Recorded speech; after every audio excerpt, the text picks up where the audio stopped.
Have you ever had a moment when time seemed to split into two distinct paths, the one you took and the one you should have? It's just a small box, a carefully wrapped gift with a silver bow that sits on my bedside table, gathering dust. But since that January morning, that unopened present has become the physical embodiment of all my regrets. My name is Mark. I'm 40, and this begins on an ordinary winter morning. The kind where thin sunlight struggles through grey clouds, where frost patterns the windows, where the world feels quiet and suspended. The kind of day that should have been unremarkable. The kind you'd never imagine would become the dividing line of your life. Claire and I had been married for 15 years. High school sweethearts who grew into adults together, building a life brick by brick. The house in the suburbs, the careers we were proud of, the vacations we planned meticulously. We were comfortable, settled, perhaps too settled. That morning was our anniversary, 15 years, traditionally marked by crystal, though we'd never been ones for traditional gifts. Claire was more creative than that, always finding presents that carried meaning beyond their material value. I woke early, as I always did, slipping out of bed without disturbing her. I had a breakfast meeting I couldn't reschedule, a client in town for just one day, an opportunity too important to miss. We'd agreed to celebrate that evening instead, a reservation made at the restaurant where we'd had our first date. As I knotted my tie, Claire appeared in the doorway of our bathroom, hair tousled from sleep, wearing the faded university sweatshirt she'd had since before we met. In her hands was a small box, wrapped in silver paper with a delicate bow. "Happy anniversary," she said, her voice still husky with sleep. She held out the box to me. "I thought we were doing gifts tonight," I said, checking my watch. I was already running behind schedule. "We are," she replied with a small smile, "but I wanted you to have this now. Don't open it yet, though." She pressed the package into my hand. "Open it later, when you have time to really look at it." The box was light, offering no clue to its contents. "Should I open it when I get home tonight?" She hesitated, then shook her head. "No, not tonight. We'll be rushed getting ready for dinner. Open it when you have a quiet moment to yourself." "You'll know when." I slipped the gift into my briefcase, kissed her quickly, and headed for the door. "Love you," I called back to her. "See you tonight." "Mark," she said, her voice stopping me at the bedroom doorway. I turned back, already mentally reviewing talking points for my meeting. "Yes?" "I love you," she said, something in her tone different, weightier than usual. "Always remember that." "Love you too," I replied automatically, not registering the significance of her words or the way she seemed to be memorizing my face. "Don't forget we need to leave by 7 for our reservation." And then I was gone, rushing to my car, mentally mapping the fastest route to avoid morning traffic, already composing the email I needed to send before my meeting. The gift sat in my briefcase all day, briefly remembered during a lull in my schedule, then forgotten again as the day filled with more urgent matters. Client meetings, conference calls, a problem with the Johnson account that required immediate attention. By the time I headed home that evening, I was running late. I called Claire to let her know. "I'm leaving now," I told her. "Traffic looks bad, though. We might need to push the reservation back a bit." "That's okay," she said, her voice sounding tired. "I'm not feeling great anyway. Maybe we should reschedule." "Are you sure?" I asked, guilt mingling with a small relief at not having to rush. "I can still make it home in time." "I'm sure," she said. "I think I'm coming down with something. I'm going to take some medicine and go to bed early." "All right," I agreed. "I'll pick up dinner on my way home. Thai food?" "I'm not really hungry," she replied. "Don't worry about me." I stopped for food anyway, getting her favorite soup in case she felt better later. By the time I arrived home, the house was quiet. Lights dimmed. I found Claire already in bed, eyes closed, breathing even. I put the soup in the refrigerator, made a quick sandwich for myself, and caught up on work emails at the kitchen counter. The gift was still in my briefcase, forgotten again in the day's chaos. "I'll give her my gift and open hers tomorrow," I decided. "We'll have a proper celebration when she feels better." But the next day brought unexpected complications at work. A major client threatening to leave, urgent meetings, strategy sessions that stretched into evening. I called Claire to apologize for another late night. "It's fine," she said, her voice subdued. "These things happen." "Are you feeling any better?" I asked, already distracted by an urgent email that had just arrived. "Not really," she admitted. "I made a doctor's appointment for tomorrow morning." "Do you want me to go with you?" I offered, though my calendar was already full of unmovable commitments. "No need," she said. "It's probably just a winter bug." "All right, I'll try not to wake you when I get home." "Love you. Love you too," she replied, that same weightiness in her voice that I had failed to notice the day before. The next few days passed in a blur of work crises and quick conversations with Claire. She seemed quieter than usual, more tired, but we were both busy, our interactions limited to practical matters and brief check-ins. The anniversary gifts remained unexchanged, pushed aside by the daily demands of life. My gift for her, a weekend trip to the coastal town where we'd honeymooned, sat in my desk drawer at work. Her gift to me remained in my briefcase, moved each day from car to office and back again. It wasn't until the following Tuesday that I realized something was truly wrong. Claire had gone to bed before I got home again, but this time I found a note on the kitchen counter. "There's dinner in the fridge. I've made another doctor's appointment for tomorrow. This one's important. Could you come with me? 10 a.m. at Dr. Reston's office. Love, C." Dr. Reston wasn't her regular doctor. The name wasn't familiar to me, and a quick search revealed he was a specialist. Oncology. The world seemed to tilt beneath me. I went upstairs immediately, finding Claire awake despite the late hour, sitting up in bed with a book she wasn't reading. "Claire," I said from the doorway, note still in my hand. "What's going on?" She looked up, her face pale in the lamplight. "I was going to tell you tomorrow." "Tell me now," I insisted, crossing the room to sit beside her on the bed. She took a deep breath. "They found something in my initial tests. Dr. Reston is going to explain the results and options." "Options for what?" I asked, though a cold dread was already spreading through me. She reached for my hand, her fingers cold against my palm. "It's not good, Mark. That's all I know so far." The next day, sitting in Dr. Reston's office, the world shattered and reformed in the space of a 30-minute appointment. Words like advanced and aggressive and limited options fell like blows. Claire sat beside me, nodding as if she'd already absorbed the information, already accepted what I was still struggling to comprehend. "How long have you been experiencing symptoms?" Dr. Reston asked her. "A few months," she admitted quietly. "I thought it was just stress at first. Then I convinced myself it was nothing serious." I turned to her, stunned. "Months? Why didn't you tell me?" She squeezed my hand. "I didn't want to worry you over what might be nothing. And you've been so busy with the new clients." Her consideration for my work schedule in the face of her own health crisis struck me like a physical blow. How had I been so absorbed in my daily concerns that I'd missed the signs? How had I not noticed her growing quieter, paler, more tired? The weeks that followed were a whirlwind of appointments, treatments, second opinions. Work receded to its proper place, important but no longer all-consuming. I took leave, rescheduled meetings, passed clients to colleagues. None of it mattered compared to being with Claire. But the prognosis never improved. If anything, each new test revealed the situation to be worse than initially thought.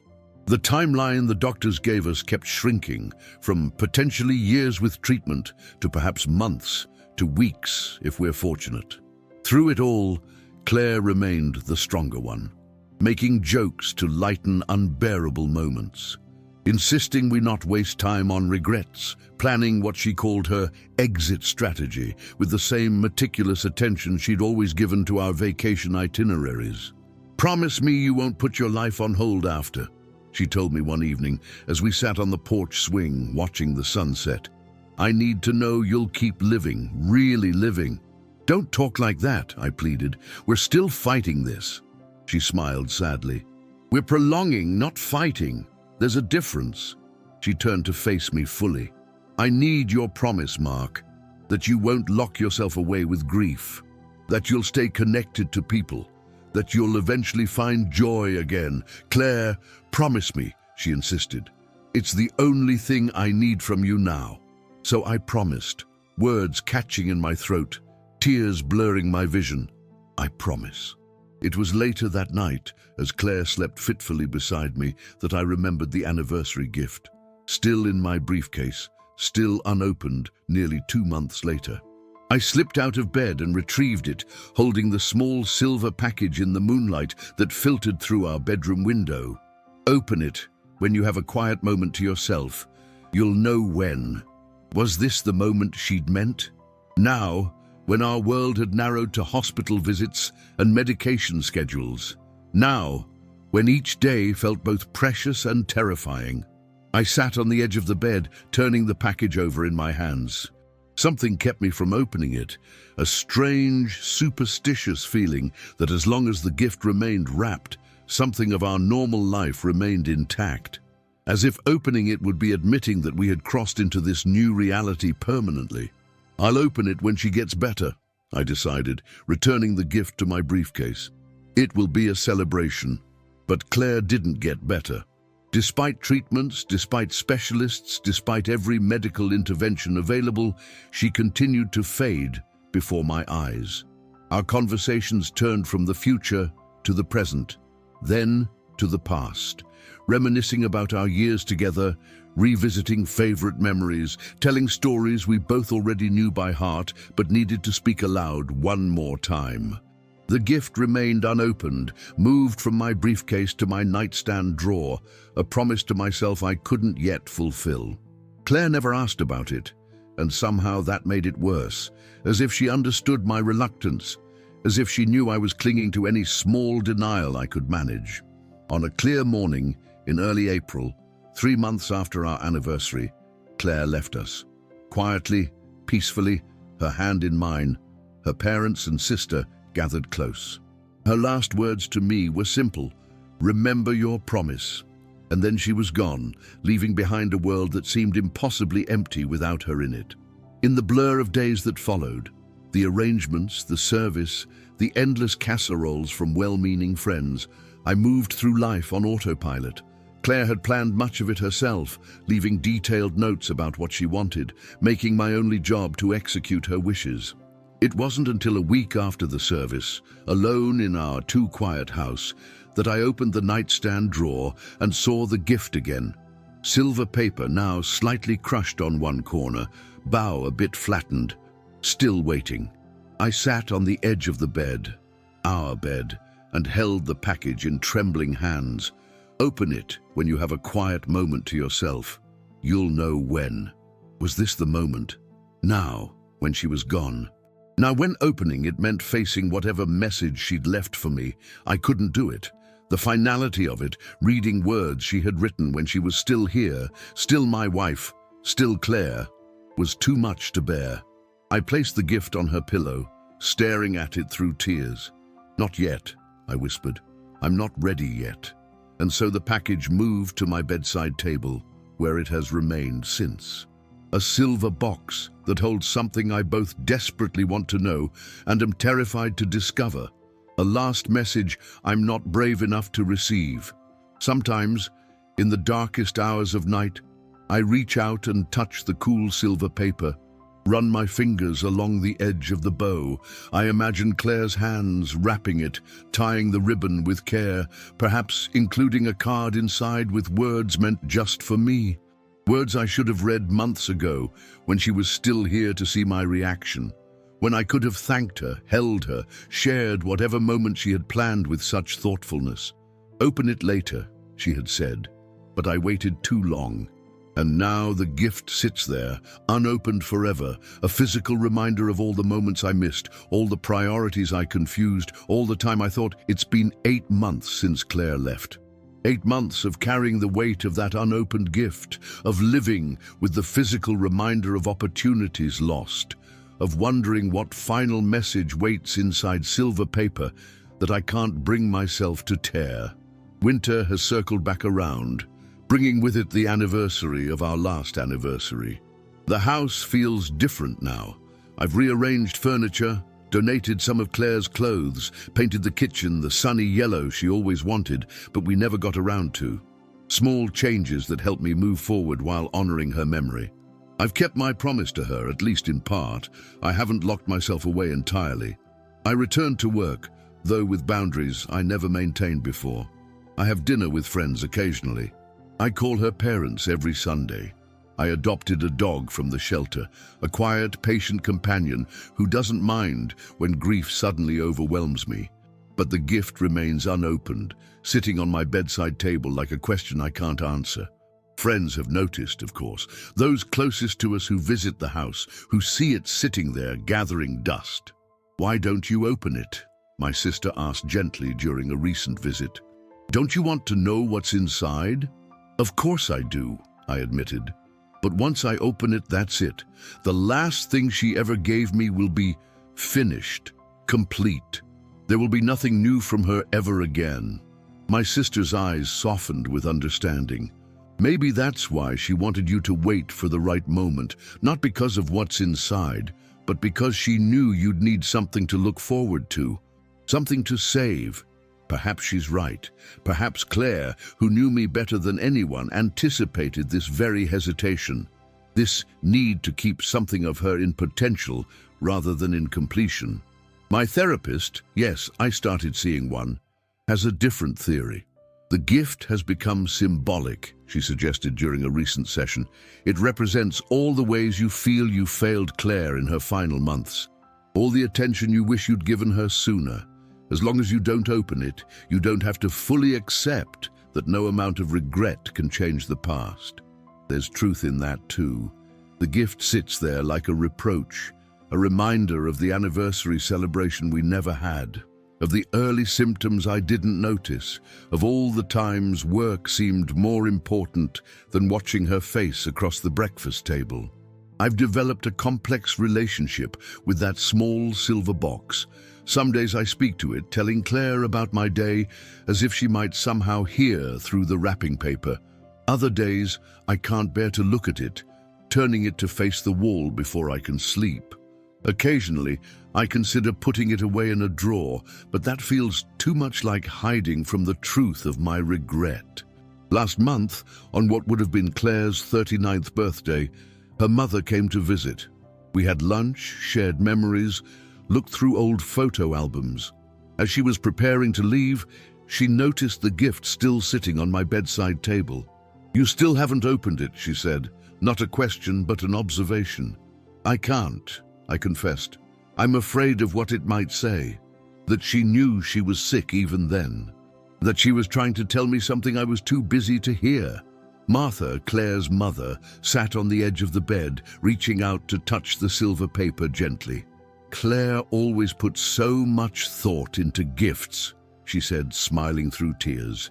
"Remember the scavenger hunt she created for your 30th birthday? Clues hidden all over the city, leading you to places that were meaningful in your relationship?" I nodded, throat tight with emotion. That day had been magical, Claire's creativity and thoughtfulness on full display as she guided me through the story of our life together. "She wouldn't have wanted this to become a burden," Martha continued softly. "Whatever is inside was meant to bring you joy, not pain." "I know," I whispered. "But it's all tangled up now with everything else. The anniversary we never celebrated, the symptoms I didn't notice in time, all the moments I can't get back." Martha took my hand, her touch so like Claire's it made my heart ache. "Open it when you're ready, not before. Claire would understand." After she left, I sat alone with the gift again, turning it over in my hands as I had so many times before. The silver paper was dulled now from handling, the bow slightly crushed on one side, but it remained intact, still sealed, still waiting. "What were you trying to tell me?" I asked aloud, as if Claire might answer from wherever she had gone. "What's inside this box that you wanted me to see?" Only silence answered, as it always did. 2 weeks ago, I was organizing Claire's home office, the final room I hadn't been able to face until now. Among her neatly labeled files and color-coded notebooks, I found a leather-bound journal I'd never seen before. The first entry was dated 6 months before she passed, around the time she must have first noticed symptoms. I hesitated before reading it, feeling like an intruder in her private thoughts. But I needed to understand, when had she known? What had she been carrying alone while I remained oblivious? The journal wasn't what I expected. Not a chronicle of fear or illness, but a deliberate collection of memories. Each entry captured a moment from our years together, preserved in her elegant handwriting. Our first date, the day I proposed. Small, ordinary days made special by simple joys. A Sunday morning coffee on the porch, a surprise midweek lunch, a spontaneous road trip to see fall leaves. The final entry was dated just days before our 15th anniversary. 15 years with Mark. Sometimes it feels like we just met, other times like we've known each other forever. Time is strange that way, expandable and contractible all at once. I chose his gift months ago, before I knew what was happening with my health. Now it feels even more appropriate. I hope it reminds him of what matters, of how to see. I hope he'll understand what I'm trying to tell him, even if I can't find the right words to explain it myself. Tomorrow, I'll wrap it in the silver paper I've been saving. I'll tell him to open it later, when he has time to really look at it.